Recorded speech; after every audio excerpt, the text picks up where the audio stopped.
Hey everyone, before we get started, I wanted to talk about two things that are happening on the podcast. The first one is media.net.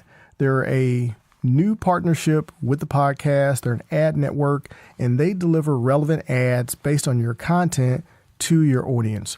Great company. I'm enjoying the service and the team over there. They've been great. Media.net/Vernon. I'm going to talk about them at the end of the show. And of course, podbean.com/VR. That's going to get you a 30-day free trial account on me to try out podcasting. See if you like it. See if it's what you want to do. And I'm going to talk about both of those at the end of the show. Hey everyone, this is Vernon Ross, and welcome to the Social Strategy Podcast, bringing you the best in business, mindset, and wealth. But every 4 years around the world, we celebrate Olympians. We celebrate athletes, their achievements, and everybody gathers around wherever they are to watch whatever their favorite sport is. This next 4 years kicks off Wednesday. It is the Winter Olympics. I think everybody loves the Summer Olympics, but I actually like both. I don't really have a favorite. Of course, I love my track and field, and I'm glued to the set when track and field is happening. But, I've also found myself glued to the set for, some other things that you may be wondering, what is this sport? Curling had some interest for a minute. I was like, oh, well, that's interesting. Kind of silly, but interesting.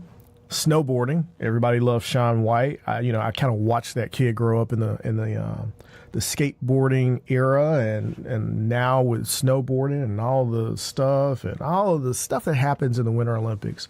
But today, I've actually got on the podcast an Olympian. And it's not the first time I've had an Olympian on the podcast. Surprisingly enough, a good friend of mine out of Canada, she actually competed in the Olympics a long time ago. I think she was a bronze medal winner. But I have what I think is the rare occasion to have a 3-time Olympic medalist on the show. She's got 2 silvers and 1 gold. But on top of that, she was the first American woman to medal in both the Winter and the Summer Games in 2 different disciplines. One is in track and field, and the other is in bobsled. And what makes this so unique to me, and one thing that stood out to me, is that I'm like, wait a minute, bobsled, she's African American. What are we doing in a bobsled? And to make it even more impressive, I think Lauryn only had maybe 3 months to train for bobsled and then medal. So with that amount of incredible Olympic achievement, I'm like, what else is there? Well, she's got her own financial services business. She's an MBA and an all-around amazing woman that I got a chance to meet at the Financial Bloggers Conference. Lauryn, welcome to the show. Thank you for having me, and thank you for saying all those wonderful things. I'm flattered now. I can go about the rest of my day feeling good. Try to start it off good. So tell me, and this was not like this was long ago, guys. So I'm not talking about somebody from the 80s. I am talking about like the 2012 and 2014 Olympics. So stuff that you remember. And I actually remember you winning that bobsled medal. I'm like, oh my God, what? A black person in bobsled? But so what is that like? Tell us a little bit about how you came to do bobsled. And then I want to step back and talk a little bit about track and field, because you were a very impressive college athlete, with crazy numbers. And I think it was a 4x100. Yeah, 100, 4x1. I dabbled in the 200 a little bit. It was never really my favorite thing to do. Mostly 100 meters or the relay. Yeah. Bobsled, I basically bumped into a girl in the airport, and everybody was like, what? But that's what happened. I was headed to my last race. It was my final season of track and field, 2013. Mm-hmm. And I was trying to figure out what life after sport was going to look like for me. And I always tell people reading is fundamental. And really what happened was I'd read an article about a young lady who had tried to bobsled after the 2012 Olympic Games and was out there, giving it a try. It was big news, et cetera. Look at her, track and field to bobsled. And she was in the airport headed to the same race as me. And so I said, I read an article about you trying bobsled. How did you even come to find bobsled? Where do you even figure that out? And she said, Lauryn, you are so powerful. They will teach you everything else you need to know. You need to be a power athlete, show up, you can run fast. You should try it. And I was like, That sounds interesting. Okay. Right. And so she says, and it's the Olympic year. So what if you made the Olympic team? And I was like, what?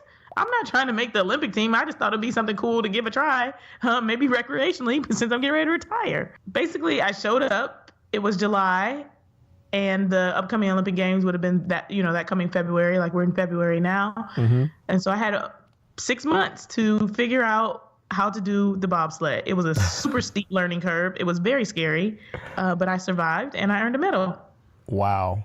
I mean, what's training for something like that like? Well, for me, like I said, it was kind of an accelerated process. Luckily, I was in shape already from track and field season, but it is very sprint oriented. It's just a very short sprint. So I'm already a short sprinter in the sense that I'm a 100-meter runner.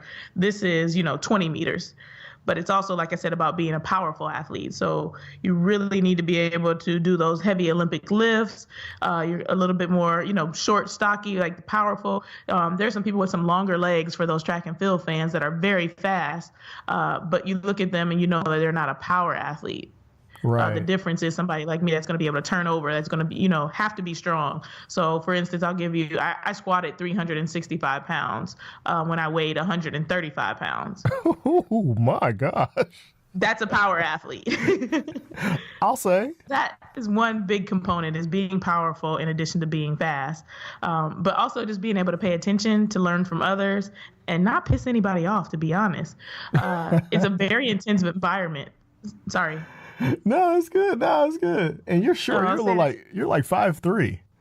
I am. I'm 5'3.25". I always tell people, don't forget the quarter. That little bit matters. Right. So, when I talk to people about sport in general and achievements in sports, I think that, of course, business has a lot to do with the amount of discipline that it takes to become a professional athlete. And I think the Olympics is a little different because you're a professional athlete, but a lot of times you're not a paid professional athlete. So when you start talking about managing money and training and stuff like that, what does that look like? Because I know a lot of people are always interested in, what happens with the athletes after the Olympics? What do they do? And how do they continue to train, stuff like that? I think that's a really good question. There was actually just a special on HBO about Olympic athletes being broke. And it's a little different than that, 30 for 30 on ESPN, where they talk about millionaires that spend all their money. This was about, people spending their money, maxing out credit cards to be able to fund their dream. And I'm fortunate in the sense that I got to experience both sides of what Olympic sports looks like. And I have a real appreciation for that group of people that have to fund their own dream. And they were talking about having $70,000 or $80,000 in credit card debt because they wanted to train full time, but they didn't have any sponsors and it wasn't a big sport, et cetera. And that's kind of how bobsled is. There's more attention coming to it nowadays because they've done a kind of a big push and you've got the right people around them branding wise to kind of grow that sport on its own, but it's a small sport in general. So it's never going to be fully funded by the USOC in such a way that everybody's going to be able to have a stipend and, really be able to train full time without any other income. Oh, really? Yeah, it's tough. And there's many sports amongst Olympic sports that are like that. I think that's one of the biggest misconceptions. Some people think that, they see Michael Phelps and Lindsey Vonn on TV and they're like, oh, all Olympians are rich. Or they hear Olympics is an amateur sport and you can't make money and they think all Olympians are broke. And the truth is that it runs the gamut between the different sports. So the way it works is the USOC, we're not funded by the government. And we're the only country in the world that doesn't get any government funding. So the USOC, the United States Olympic Committee, has to go out and fundraise and get sponsors in order to have the funding to be able to support us. And then you go down to the next level, and each NGB is what they call it. But that's basically like every governing body. So USA Track and Field, USA Gymnastics, USA Swimming, and a lot on and on and on. Mm-hmm. They go out and they raise their own money. So that entity raises money for that specific sport. And then USOC is raising money for the Olympic sports overall. So obviously the USOC raises more money, and that money kind of trickles down in various ways to the national governing bodies and to the athletes. And then the USA Track and Field, or the NGB, whatever it belongs to, also raises money and distributes money to athletes in a way that they see fit. Oh, wow. That is But interesting. it is interesting, and you think, oh, big sponsors, like, why aren't the athletes getting money? I don't understand, Lauren. You just said that you guys don't make very much or don't get very much. There's a lot of money that needs to be spread around for a lot of different things. And so as a top tier athlete in track and field, your stipend might be maybe $2,000 for the month. I don't know very many people that think $24,000 for a year is living good. No, and I'm it's not. for an Olympian, top tier. Wow. Yeah, and that doesn't include meals and housing. Exactly. And then bottom of the totem pole kind of athlete, smaller sport, that stipend is $0 a month. And like you said, you're not any different in the fact that you're training full time. It's just they don't have any money to be able to support you. So you may be working full time a job. You may be, like I said, racking up credit card debt because it's important for you to train full time. So yeah, it really runs the gamut. I could talk about this all day and night, but I know we got other topics to move on to. Yeah, no, it's interesting though, because I think people have a misconception that, once you make the Olympics, once you're an Olympic athlete, you've made it. Especially if you get a gold medal, and it's just not the case. And I think that, especially in at least this is the way it looks from the outside looking in, when African American athletes, even track and field, if you're not the number one person in track and field, or at least a couple of the top people, that you're not getting the huge sponsors. Nike's not sponsoring 3 or 4 athletes; they're sponsoring maybe 2. And along with the other companies, maybe a couple. But outside of that, you still got to hustle in order to make income. Very much so. And the reduction clauses in those contracts, like you said, we don't get paid like the NFL does. We're not W-2 employees that are paid by our team. We are 1099 independent contractors that get some funding for various things, like you said, but definitely not a salary, not meant to carry us through the year. So we depend on those sponsors, and those big shoe companies are the main sponsors that will make you consider yourself a pro in track and field. But like you said, they're investing in you.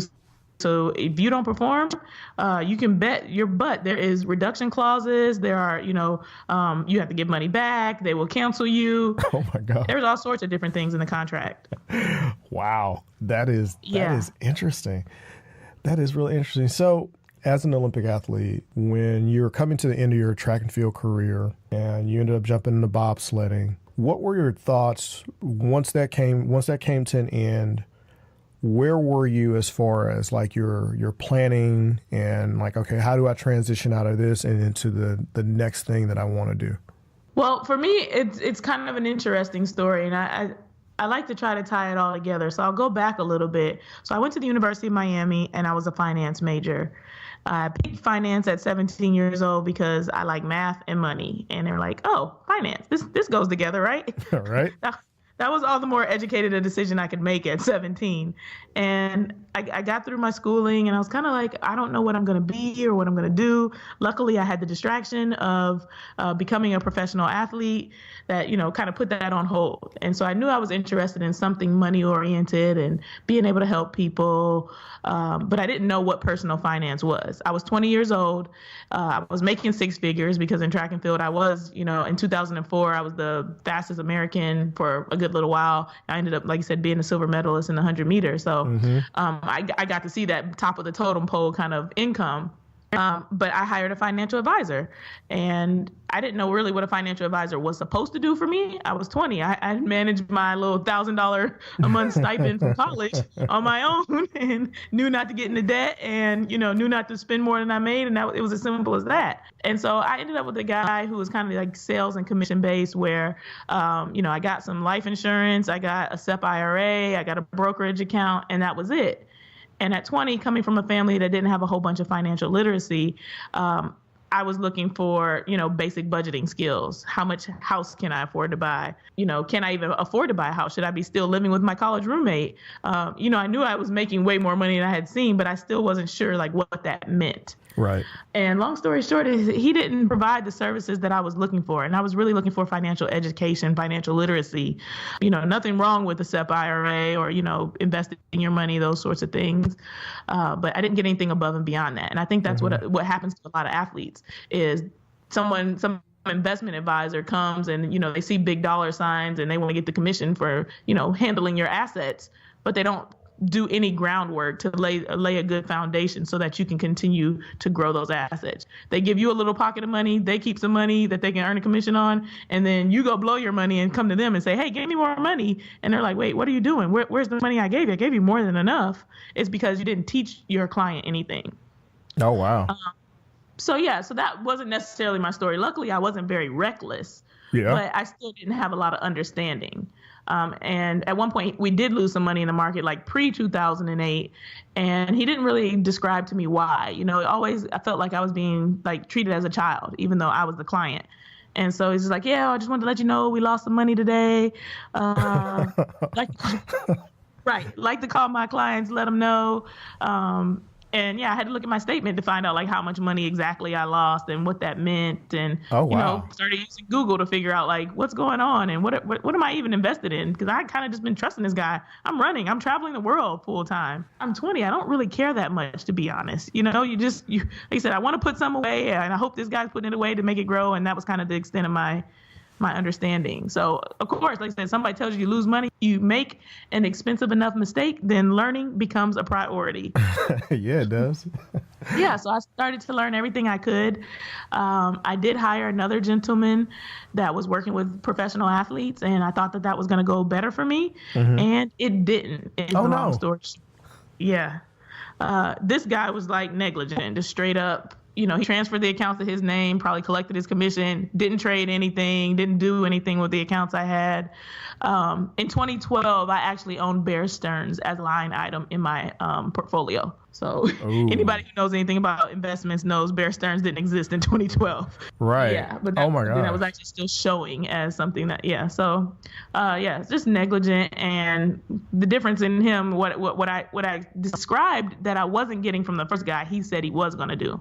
And what he did differently that the first guy didn't do was a bill pay service, which is very popular amongst the world of professional athletes. They provide these bill pay services so you don't have to worry about anything. And I think it's the worst thing possible for people to really get so hands off that they can't on a monthly basis pay their bills, because out of sight, out of mind, and then that's when your spending really gets out of control because you don't feel any of it. You don't see any of it. You don't see your light bill, your pool man bill, or whatever. I know you asked me a question, so I'm gonna sum the story up. No. It's going. Just keep telling us. So fired him. He actually ended up being tied up in a casino scandal as well. They got a bunch of NFL players. Oh my God. Broke, if you will. Yeah. So they invested, millions of dollars because they had millions of dollars in this casino, and the casino never opened. And so they lost all that money. Luckily for me, I wasn't rich enough to be part of that investment. So. See, I would say insert presidential joke here, but I am going to refrain. Right. And so, I'm lucky. Like you said, I had 2 really bad experiences, but I still didn't end up, quote unquote, broke. I could have a lot more money in the bank than I would have had if I hadn't had these. But, who couldn't? Everybody's made some sort of financial decisions that they regret, or some type of mistake, or, $1 you could have spent better. You might have went out and bought a $4 coffee this morning, knowing good and well you didn't need it. That still counts as a mistake. Some are bigger than others. And that's kind of the thing that I had to learn. It was okay, this was not catastrophic, but it hurt. And so how can I be better? And I found out the answer to that was to educate myself. And so literally a Google search led me to the Certified Financial Planning coursework. Yeah. And I was like, oh, this is what I was talking about. All aspects of your finances. Everybody else keeps talking about oh, you need to take a Series 7. Oh, you need to get a Series 7. And I kept I got the Series 7 book for a while, and I looked through it and I was like, this is all investments. This is not what I need help with, and this is not what I want to help people with. And so I saw the CFP coursework and I was like, okay, I'm sold. This is going to, teach me more and I'm going to be better. And during the time period, I was moving from Miami to Texas, and my boyfriend at the time, now my husband, his mentor said, you need to get a NAPFA advisor. And I was like, what's a NAPFA advisor? So I Googled that and found out what it was. And was like, oh, all these people have certified financial planning certifications as well. That's what I'm studying for. So found the local NAPFA advisor in the area of Texas that I was moving to, walked in their office with my resume and was like, hi, I want to work here. And they were like, what? Like, who are you and why are you standing in our offices right now? That is And hilarious. I said, right. And I said, well, I've been studying for this certified financial planning thingy, and you guys are certified financial planners, so I want to work here. I need to learn more about this. And they're like, but we're not hiring. And I'm like, yeah, but I want to work here. And then I said, well, I'm Olympian. I don't have a lot of time, so I can just give you a few hours. I don't need to be paid, but I really, really, really want to work here. And so, of course, that got their attention. Right. And so long story short, I got an internship there, and it was mind-blowing, the difference between the service that they were providing to their clients and the service I had received from the two gentlemen I worked with. And that's kind of what sold me on opening a financial planning company. Wow. And so in the timeline of this, you asked me, you said, the original question was, how did I think about leaving sport and what I was next? And that was all the backstory. It was like finance was built into my DNA, but also the experiences that I had that led me to what I was going to be passionate about doing next. And so I was still competing actually when I started the CFP coursework, when I started this internship. Working for another company, I was, while I was doing bobsled and now it's like I said, I'm 2 years into having my own company. So it was just seeing a gap and seeing that there was a different way that people needed to be serviced, in particular young professionals. Investing is an important part of us growing our money and obtaining wealth, but you also need to know the basics. And so I'm dedicated to providing the basics to young professionals and professional athletes because I'm passionate about that. Right. Yeah, no, I mean, I can imagine after seeing people getting taken advantage of, and you came out of it not unscathed, but not fully broken from it, I can see why that would be a motivation for you to be able to do that. Now, question, have you always been in a track and field? So like when you were a little kid, were you running track as a little kid, or did you start track and field in maybe high school? I started running track when I was 9. And I didn't actually like it, to tell you the truth. It was just one of the things that I was doing. I was naturally fast. So I was like, okay, this is fun. But the love of competing is kind of like what grew inside of me and, kind of, I guess, made my track and field passion start to grow. So it's like, oh, I can beat all the girls my age. Oh, I can beat girls older than me. Oh, wait, I can beat boys older than me. Okay, this is fun. Nice. And so then I got to high school, and I really loved playing basketball. That was the thing I wanted to do long term, forever if I could. And when I was sitting the bench on senior night and my best friend got hurt, and that's the only reason I got to go in, I realized I probably didn't have a career in basketball ever going to materialize. Luckily, during this process, I had already started to get letters in the mail for track and field, and I was like, oh, you guys want to pay me to go to school? This would be awesome. I'd love to go to school for free. Because I did. Like I said, I came from a family of 5 sisters, 2 brothers. Yeah, so there was not a lot of money to be had or spread around. There were no college funds. So it was either going to be student loans or scholarships, one or the other. Oh, wow. That's interesting. Now, are you the only one of your siblings who went to school on athletic scholarship, or does that pretty much run the family? My youngest sister also went to school on a track scholarship, but everybody else kind of took their own path. Yeah. Right. Yeah. Well, sometimes when you have an athlete, everybody in the family has been an athlete, including the parents and stuff like that. So you never know, because it's just usually like you said, kind of a DNA thing. Yeah, we're a pretty diverse group, if I do say so myself, from military to truck driving to sheriff. Yeah, we're all over the place. Well, that's cool. A big family, and hey, they've got an Olympian in the family, so that's nothing to sneeze at. So do you like bring the medals with you on holidays and stuff like that? Yeah. I leave the medals at home. One of the best parts about my family is that they never treated me different. They still picked on me when we were home alone, hanging out for the holidays. They still call me regular. They didn't call me begging for any money or anything like that.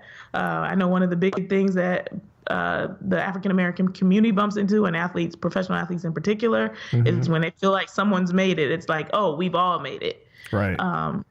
And so, yeah, they didn't do that. They supported me. They loved me. They cared for me. And I think I'm better for having the kind of family that I did. I was talking to my was talking to my daughter. She's in the track and field. She's doing triple jump, and she's probably going to do high jump and stuff like that. But I was talking to her about training, and we were talking about track, and I'm like, it is the most individualized team sport you can probably play, because really you're on a track team, but your individual performance is what you really have to work on, and your performance is what helps the team. So you have to be on the top of your game. It's not like, it's basketball and somebody else can score. You can pass the ball, be in good condition, and help the team win. You help the team winning by being the best individual athlete that you possibly can. With that, something I think is interesting, how much of a team dynamic have you found in your business as compared to being on a track team? I think there's been a lot of life skills that I've learned from sports that have transferred over to my business. And one of them is trying to kind of recreate a team. And so, like you said, track and field is very individual. And so because I did have to do that individual thing where it was kind of all about me, either you put in the work or you didn't with track and field. But in bobsled, it was the complete opposite, where I was very dependent on others. I had a bobsled driver, and she had to know how to drive because I didn't know how to drive. A sled is roughly 400 pounds. So we're not lifting that sled by ourselves. It takes four young ladies to lift that sled. And that's why I speak to that 6 months being to date, the most inspirational 6 months of my life, where everybody came together, everybody worked together. It was really about putting the best 6 people out there to participate in those 3 different sleds than it was about, let me make the team. Mm-hmm. And learning that and seeing that and feeling that was unbelievable. So I think I have a good balance of both the, I'm an individual, I got to get this done, and I'm a team, knowing when I need a team. And from a business standpoint, it's been great because, I'm a solo entrepreneur. It's just me. I'm a one-woman show right now. So I've got to be able to figure out how to work on a daily basis, get my work done, because nobody's telling me what to do. Right. In the same time, that putting 2 heads together is usually better than just having 1 head. So I've built a team of awesome people around me, from, estate planners and accountants to other financial advisors, that it's hey, I got this thing that's going on, and, I've never seen this strategy before. What do you do with these kind of stock options or whatever?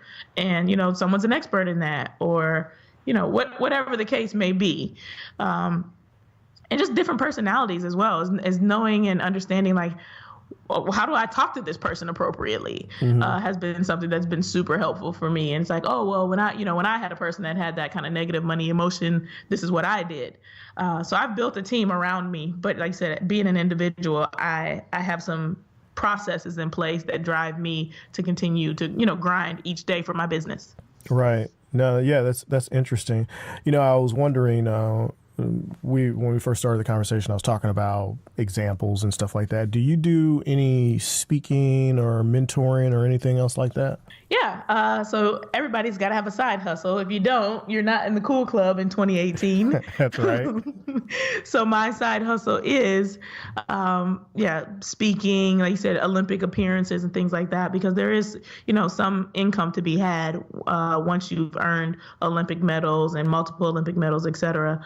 So I'm still trying to improve. I'm actually pretty nervous in front of a crowd of all the little eyeballs on me. Mm-hmm. I do much better in a conversation, kind of happy hour environment where you just talk for 2 or 3 minutes on a stage and you go sit down and talk to people at a table, or, talking to the kids is always pretty easy. But I've done some corporate speaking, and they say I'm good. They say you're always your worst critic, but of course, definitely the nerves I feel of speaking still impact me greatly.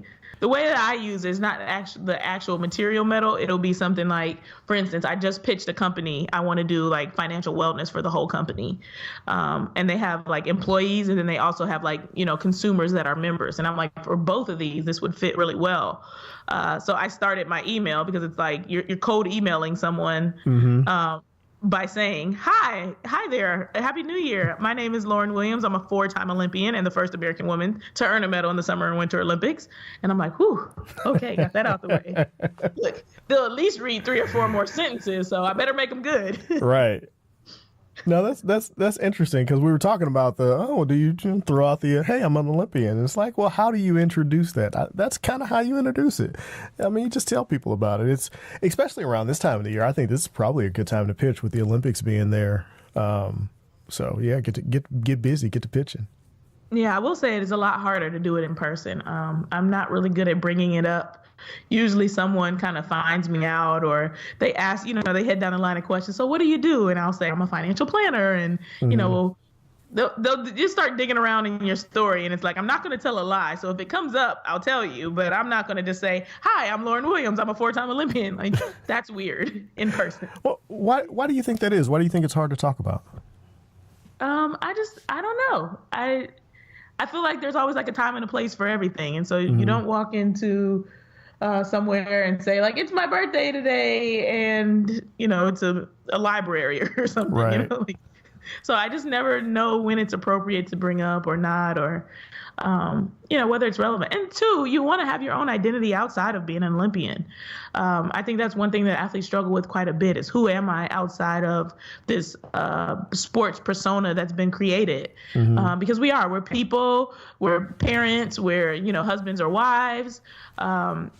We have other interests, we got hobbies, we're bookworms, etc. And so it's important too to not get so caught up in that, because that, like I said, that becomes the highlight of the conversation once you bring it into the conversation. But what if I just wanted to talk about my favorite movie with you, and we both have that in common? Right. So sometimes you feel like that's all I am as Olympian to this person. So yeah, no, it is interesting, because I think especially when you're if you're talking to kids, how do you not just focus on that if they're not, an athlete? So, you're talking to a group of kids, and you got kids that have no interest or possibly even no talent towards being an athlete, and you're talking about achievement, and you're, probably they're talking about athletic achievement. How do you craft a message to make sure those kids are like, oh, okay, well, it's not just about athletics. It's also about this other aspect of being great. Yeah, I think, like I said, that's really easy in the sense that there's so many things about sports, and, sports analogies are used all the time in the business world, or, with kids. So it's easy to kind of transfer that over when you're talking to kids. So for example, one of the things I talk about a lot is adapting when I go and do speeches. And, my story of being able to adapt is I was a track and field athlete. I was finishing up my career. I was having trouble managing my weight as a track and field athlete. So I wasn't done being an athlete, in my opinion, but it was like I was done being a track and field athlete because I couldn't manage my body was just changing. And it wasn't, oh, you're eating too much or you're not exercising enough. It was just like your body goes through different cycles in life. And it's like, I'm filling out. I'm more of a voluptuous woman at this point. But guess what? You go over to bobsled and they're looking for heavier girls. And said, how can you be as heavy as possible, as fast as possible, and as powerful as possible as a combination? And It's like, you've got to figure out how to get just the right weight, still be fast, and be powerful, because you got to basically like power clean a sled out of your way. And I'm like, oh, so you like my new body over here. This is wonderful. That is interesting. But what did I have to do? I had to adapt. And so being able to talk to people about, when life comes your direction, something you don't see coming your direction, you got to be able to pivot and adapt to the new environment instead of like kind of being railroaded or off-roaded, even better, by whatever that change is that comes up in your life. Like embrace the change by pivoting and then adapt and flourish in that new environment. Right. Yeah, you talked briefly, you kind of mentioned it, you kind of like glossed past it. You were talking about a bad money attitude or bad money something towards when you're working with people. And I think when you start talking about adapting, and it has a lot to do with mindset and your mindset and how you think about the particular situation that you're in. And a negative money attitude is what you said about, you've been in a situation where you had a negative money attitude about this thing. So, for instance, you're dealing with a professional athlete, and their attitudes about money are just dysfunctional. How do you help them deal with that kind of stuff and changing their mindset? Yeah, I mean, it's really a process of being able to kind of dig deeper and find out what got them to that point.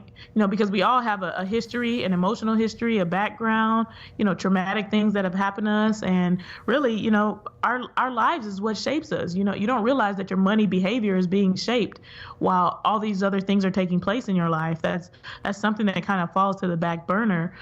You say, tell me about yourself a little, and you'll say, oh, I grew up in this place and I did this and da-da-da. You won't say, my mom lived paycheck to paycheck. And, the one thing I remember about money is like when the landlord showed up every month, telling us we're going to be put out if we paid one more day later, or, those are not the things that someone would talk about when they describe themselves. But I try to take the client back and kind of think about like, where does this idea come from? And then I try to tie it, their past emotions to where do you want to go? What are your values? What are the things you want to accomplish? Okay, well, your mom living paycheck to paycheck and you feeling like you also need to live paycheck to paycheck is, it's just not real. If you had the same amount as your mom, then go spend that as your paycheck. That's something I've done with the client. Like, your mom made how much? Go find out how much your mom made. All right, it was $1,000 was her paycheck. All right, well, go try to live paycheck to paycheck with, live paycheck to paycheck with that, even though they make much more. Mm-hmm. And it's like you want to be paycheck to paycheck like your mom. Be paycheck to paycheck with that. Don't be paycheck to paycheck with your $30,000 paycheck. And it actually worked really well. So it's really about being creative is basically what I'm saying. I don't have any background in counseling, and I'm actually looking for some like sort of certification or something short term I can do to kind of enhance those skills. But really, it's just, like I said, digging deep back into the past and then tying it to the future, and then saying, well, right here, right now in the present, we've got to do this if we want to be able to change the future. Right. So something that made me take notice of you, it was actually in it's actually the Elevate Money group now. I forgot the name it changed because I'm in and out of the group depending on what time of year it is. Right.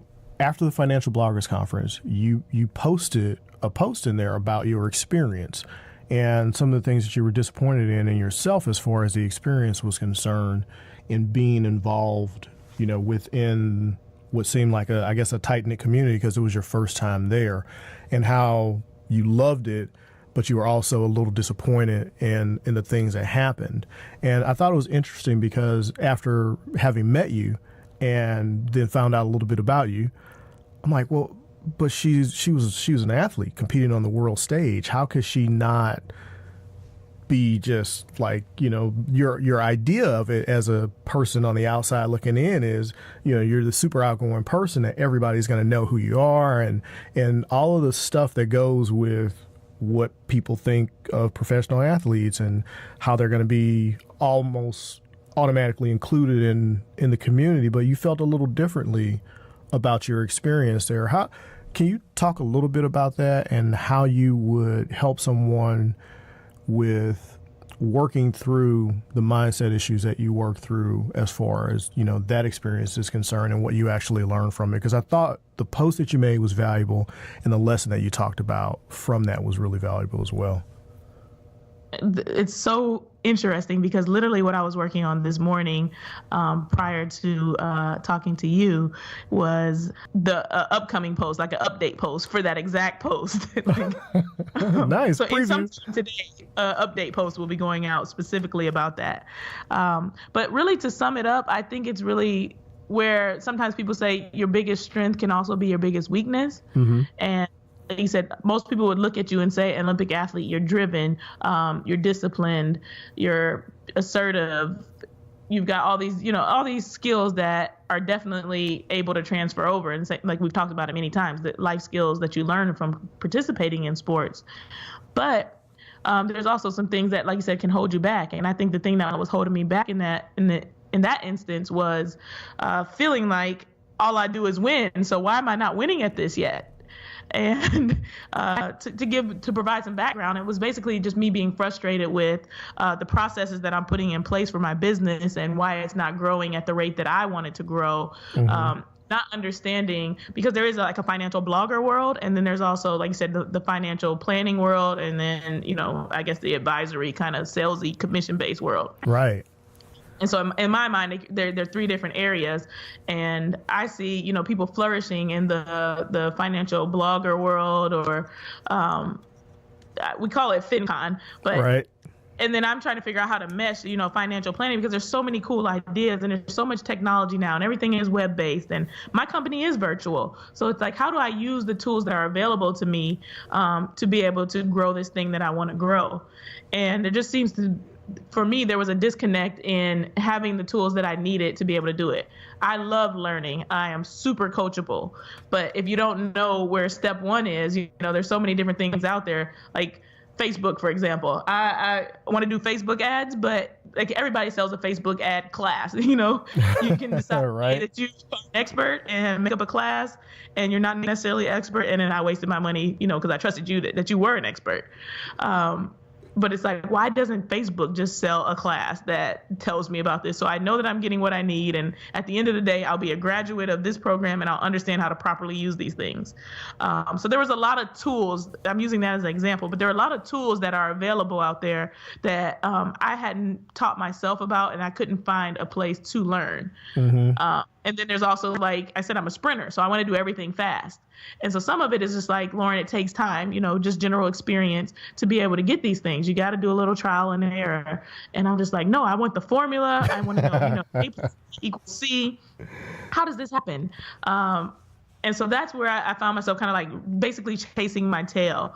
Is I wanted the answers, and I wanted the answers now, when it was like, oh, there's no direct answer. You just need to spend your time experiencing this. You just need to find the right thing, but no one knows where the right thing is. And, and it's different for everyone. And that was another thing I had to deal with, is like, I kept trying to create what someone else was creating. I'm like, ooh, I love Vernon's idea. I'm going to go do that now. And then tomorrow I would see so-and-so's idea, and I'm like, gosh, that's really cool. Maybe I can mesh that with Vernon's idea. And, I'm going to make both of their ideas better. They don't even know that, like, you put these two things together and it's going to be awesome. And it's like, no, neither of those things is genuine to me. And so just kind of dealing with that aspect as well. It's like, I want to win. Like I said, I'm driven. Like you said, I am disciplined, but I have to find my own recipe for success in this new thing that I'm pursuing. Mm-hmm. And so that's kind of what the post was about. And that's kind of like my mindset and thinking about it. And I think one of the things was like, you spend so much time going towards something that you don't ever pause to say, like, what the heck am I doing? And that moment that I sent that post was me, my first pause and saying, like, oh my God, what am I up to right now? Right. And now I kind of reflect and, reposition myself. No, that is an awesome answer, because, you covered a few things. You're talking about, fear of missing out on stuff, the shiny object syndrome, where you see someone who's an influencer and you're like, oh my God, that's such a good idea. I need to incorporate that in my business. And then you see something else and it's like, oh wow, okay, I can incorporate that too, because if I do that, then this. And then once you start trying to implement it, it's like, well, wait a minute, this doesn't really feel like what I really want to be doing. And it's very easy to get taken off the path, especially as a solo entrepreneur, on what your actual purpose is. And like, you're headed in a direction, and then you don't know where you're ending up because you started running in a direction you hadn't intended, because you got sidetracked and didn't even realize it. That's what happened. But I am on track. That is good news. I want to update the world. I am on track. Well, that is awesome. Well, so this is timely. You can direct people to the conversation too. So it's like, hey, want to hear more about it? Here it is. That is awesome. Well, cool, Lauryn. So now, are you super active on social media yet? What do your social media profiles look like? What do you do there? I am medium active on my social media. That's been another like kind of point of contention for me, is like, Lauryn Williams has all these followers, but her new thing is worth winning. And it's like, I want to be able to leverage the followers I have as Lauryn Williams, a person, for Lauryn Williams, the financial company, or worth winning, the financial company. And I couldn't find a balance in that. And I realized that, after doing some analysis, that I wasn't getting the engagement, even though I have a lot more followers on my personal brand. I wasn't getting the engagement because those people are following me because they're sports fans. So I post a picture of me throwing up the U, and, I got 1,000 likes. And I post get your money right, and I get 3 likes. And so I've separated the two now, and there's still some cross promotion, across the two platforms. But I'm at Worth_winning on Twitter and Worth Winning on Instagram, and then Lauryn C. Williams on both Instagram and Twitter. And then I post pretty regularly. If I say so, I'd say at least twice a week you can see me, and sometimes up to 5 times a week. Okay, cool. So with separating them out, do you feel like the audience on your business profiles are more engaged? Yes, I have seen it, even though it's a lot smaller numbers, and it's a little bit humbling sometimes. Like, why are my followers not going up this week? But it's like, don't get caught up in that, Lauren. But they are a lot more engaged. And so, 2, just remembering that all you need is one, somebody who believes in you. If you have 100 fanatic followers, then it's better than 1,000 followers who are not engaged at all. Right, absolutely. So just teaching myself those lessons as well has been productive. Well, Lauryn, it's been a pleasure having you on the show. We just covered our Twitter. I'm going to have all of that in the show notes. We almost forgot to mention, you're also a podcaster. I am a new podcaster, and It's going great so far. Yay. So now what's the name of your podcast? My podcast is Worth Listening. So it goes kind of along with the Worth Winning branding. And I love it. So what do you talk about on your podcast? My podcast, I'm interviewing millennials and professional athletes, and they're basically sharing their money memoir. And the whole purpose of the podcast for me is to get people talking about money. We all know that there's a taboo about talking about your personal finances. Everybody says, don't say anything. Don't tell anybody how much you're making. Don't tell this. Don't tell that. Don't tell. And it leads to not asking anything. And really, we need to be talking about personal finance things with people around us so that, oh, I learned this. Oh, you should do that. Oh, you have a financial person? Well, what do they do for you? I don't even know what a person does. Like, you don't want to talk to a financial person because you think they're going to sell you something, but talk to your friend who has one. Or, it's not really about a financial person. Oh, I need to understand more about my 401k. Well, your friend might have read all the documents and you haven't read any of them. What is Right. the 401k? So, it's just really encouraging conversation around personal finance.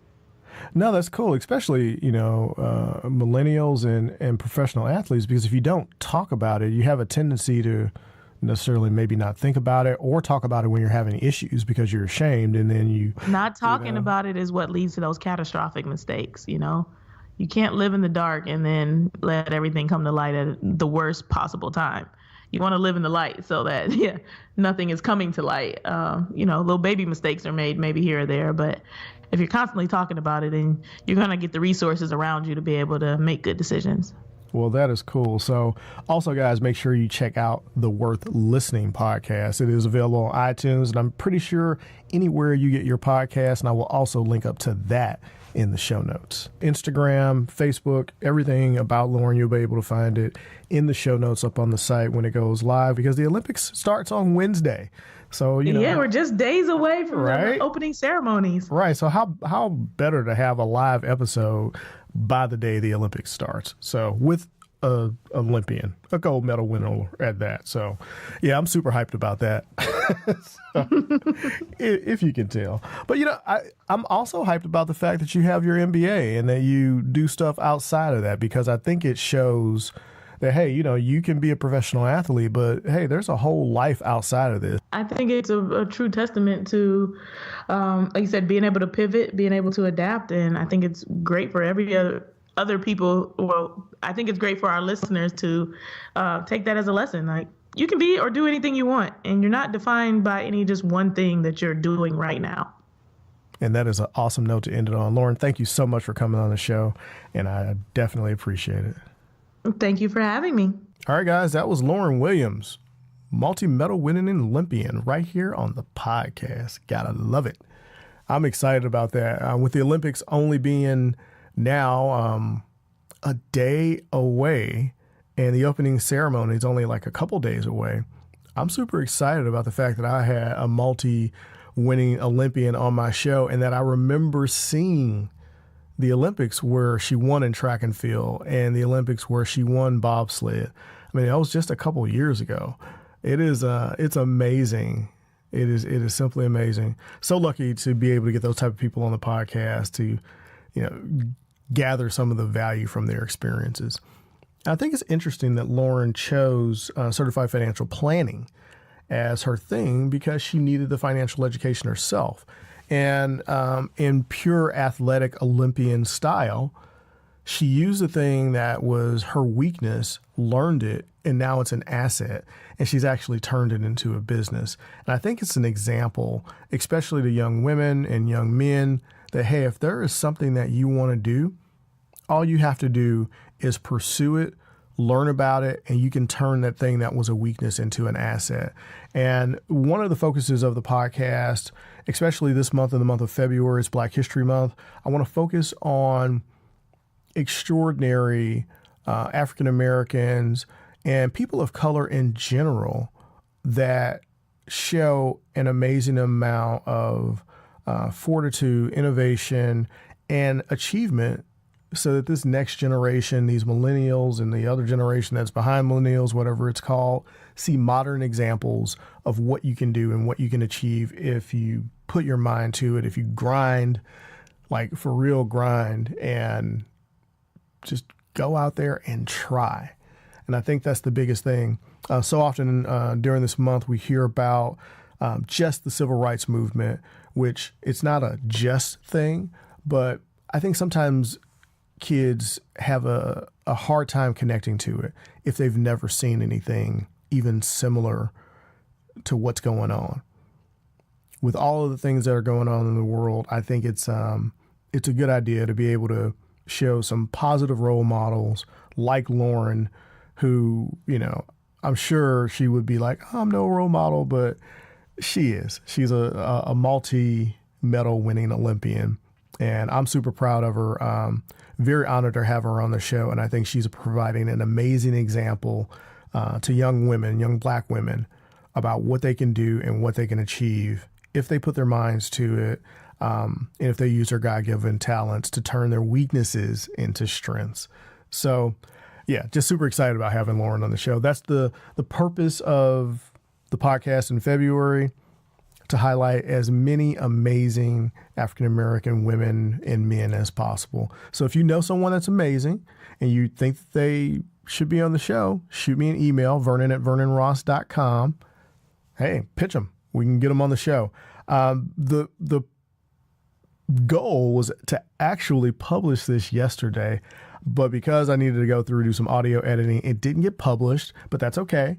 It's going out today, and it'll get promoted everywhere, and hopefully you guys share this episode, get it out there, let people know about the podcast, especially this month, because I want some kids to be able to listen to this and find out about people that are closer to their age.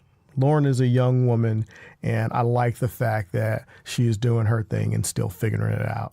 So with that, I'm going to go ahead and move on. Two media partners. Well, media.net is, of course, a partner for the podcast.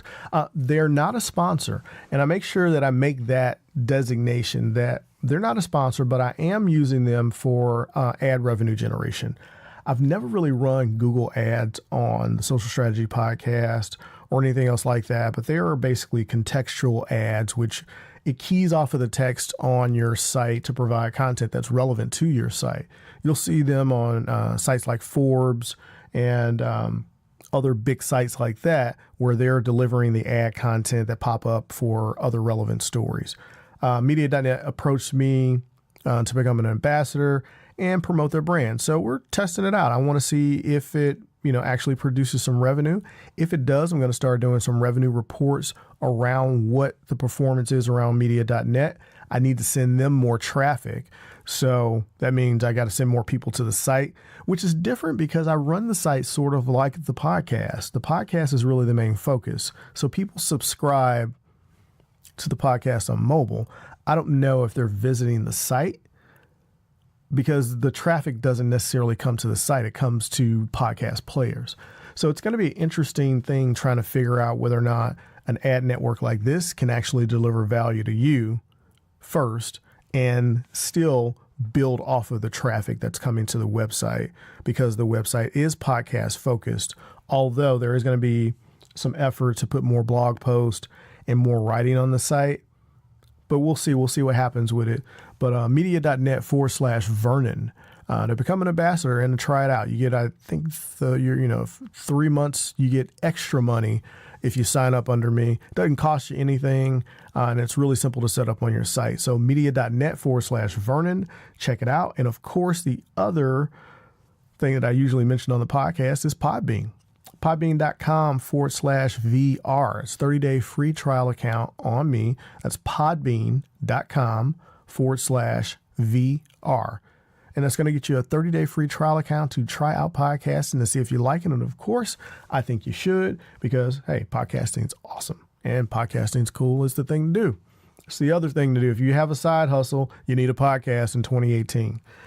My podcasting course is coming up that I'm going to be teaching this weekend. It is an 8-hour boot camp, and I'm looking forward to it. I'm going through everything podcasting, actually putting some of the finishing touches on my curriculum and what I'm going to be doing. I revamp it a little bit almost every time I teach this class because things change, more things come up, and I want to make sure that I am covering pretty much everything in podcasting that I can cover for the class to make sure that they have the maximum benefit of sitting there, giving up a Saturday and listening to me for 8 hours. And last but not least, I like to talk about my book that's published, Master Your Message, The Guide to Finding Your Voice in Any Situation. This book was interesting. It was a really interesting project. It was fun. It was hard to write. My first book, and it ended up being published, which is just a crazy thing. I've told that story a few times. I'll have to tell it just in a podcast on how the book happened. We haven't done one of those. And I actually never did a launch party, which I'm planning. We're gonna see what happens. We may do one around June where a year after the book is actually out, I'll do a launch party. It's a little backwards. But I talked to a good friend of mine who's an author and a best-selling author and said, sometimes you want to hold off until you've got a solid year and then you can do a launch or like a relaunch of your book. It's just an interesting concept, but hopefully you guys have the book. If you do not have the book, it is super cheap out on Amazon, out on 1-800-CEO Reads or 800 CEO Reads, Books A Million, Barnes & Noble. Anywhere you buy books, it is there. Now, if you want to do me a favor, go to your local library and request a copy. Just one copy. Get it for free and read the book for free and just leave a review. But you don't have to pay for the book to get the book. Just go to your library and request, hey, I'm looking for this author, Vernon Ross. The book is called Master Your Message. Could you order a copy? That helps book sales and it gets it into the community, which I think is the most important part. Because I really want this message to get out there for kids to be able to listen to. One of the biggest compliments I got as far as this book was concerned was a friend of mine, internet friend, just met them on Anchor. You want to listen to my Anchor station, it's anchor.fm/Vernon. But she read the book, and actually she read it in one day. It's an 86-minute read. I did that on purpose. But one of the things she said is, if I had read this book when I was a kid, I wouldn't have felt so awkward. I wouldn't have felt so alone. And that was one of the biggest compliments that I've gotten to date about this book, is that reading it helped her feel like as a kid, she wouldn't have been as awkward. And then she shared it with her child, her teenager, not her like baby child, but her teenager. And I can't wait to hear what her teenager had to say about it. It was really cool to get that kind of feedback about the book. So I want to get it into as many communities as possible. So please go to your local library, no matter where you are, and just request a copy. I think you can even do that online, so you don't even have to go to the library. But that's how you help me with the book. Either buy a copy or request it from your library or local bookstore, of course. And please support your local small independent bookstores. No endorsement there, but I just love small independent bookstores because I think we need them. So with that, I'm going to go ahead and get out of here, guys. Of course, you can connect to me everywhere at RossPR, on Instagram, on Twitter, and of course on Facebook, facebook.com/Vern, VERN, Ross, because I didn't do RossPR. Well, I did, but I shut that page down. Long story. Anyway, connect to me on social. Of course, you can snap me at Ross PR as well. Check out some of my Snap Goggles stories. I'm using those Snap Goggles that I got from Chris Strub. And last but not least, Midwest Digital Marketing Conference. It's coming up. It's coming up quick. So make sure you get a ticket. It's the most affordable and the largest digital marketing conference in the Midwest. So definitely check it out. Every major company is going to be there. Lots of opportunities to learn and connect with other industry professionals, particularly around marketing. So with that, I'm going to go ahead, get out of here, and I will see you in the next episode.